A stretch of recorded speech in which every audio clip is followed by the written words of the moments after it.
பொறுமையாக போகுது. இதுக்கப்புறம் கொஞ்சம் டிராஃபிக் தான் ஆஸ் யூஷுவல். அந்த பெண்டில் நின்று திரும்பி கஷ்டப்பட்டு தான் போகணும். இவ்வளோ தூரத்தை சீக்கிரம் வந்ததே பெரிய விஷயம் தான் நமக்கு. இதோட பிரிட்ஜ் இறங்குது, பழையபடி சாதாரண ரோட்டில் போக வேண்டியதுதான். இது சிஐடி நகரில் லெஃப்ட் எடுத்து மவுண்ட் ரோடு போகக்கூடிய வழி.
பள்ளமாக இருக்குது, இதுதான் மவுண்ட் ரோட் ஜாயின் பண்ணிட்டோம். இது மவுண்ட் ரோடில் கட்டிகிட்டு இருக்க பிரிட்ஜு தெரியுதா, ஸ்டீல் பிரிட்ஜு.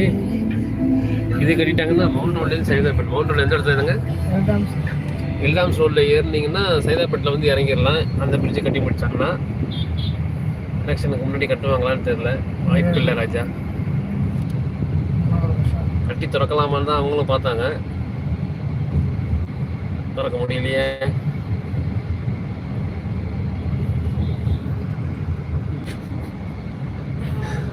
அது போல தேவை நெட்வொர்க் வருது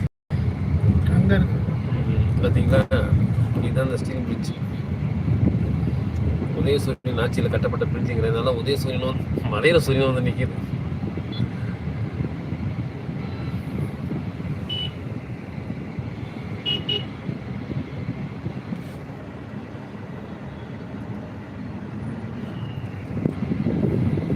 பெரிய வண்டி எடுத்துகிட்டு ரொம்ப நெட்வொர்க் இல்லாமல் போச்சு, சாரி. இங்கே பாருங்கள், இவ்வளோ பெரிய வண்டி புல்லர் வெஹிக்கிள் இழுட்டு வந்திருக்காங்க.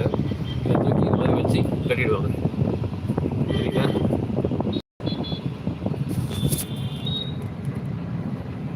எவ்வளோ பெரிய பாலம் வருதுன்னு பாருங்கள். இதே மாதிரி பாலத்தை செங்கல்பட்டு தாண்டி வரையும் போட்டு கொடுத்தா நல்லாயிருக்கும். என்ன சொல்கிறீங்க, சரிங்களா.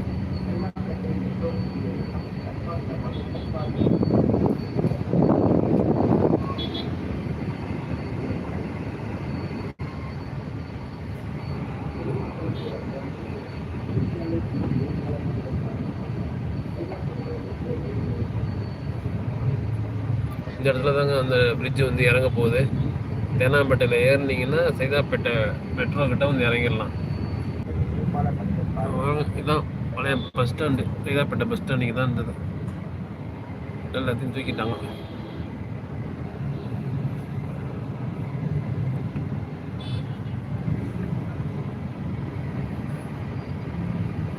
இந்த இடம் வரையும் பிரிட்ஜு இருக்குன்னு நினைக்கிறேன். இங்கே தான் வந்து பிரிட்ஜு முடியுது போல இருக்குது.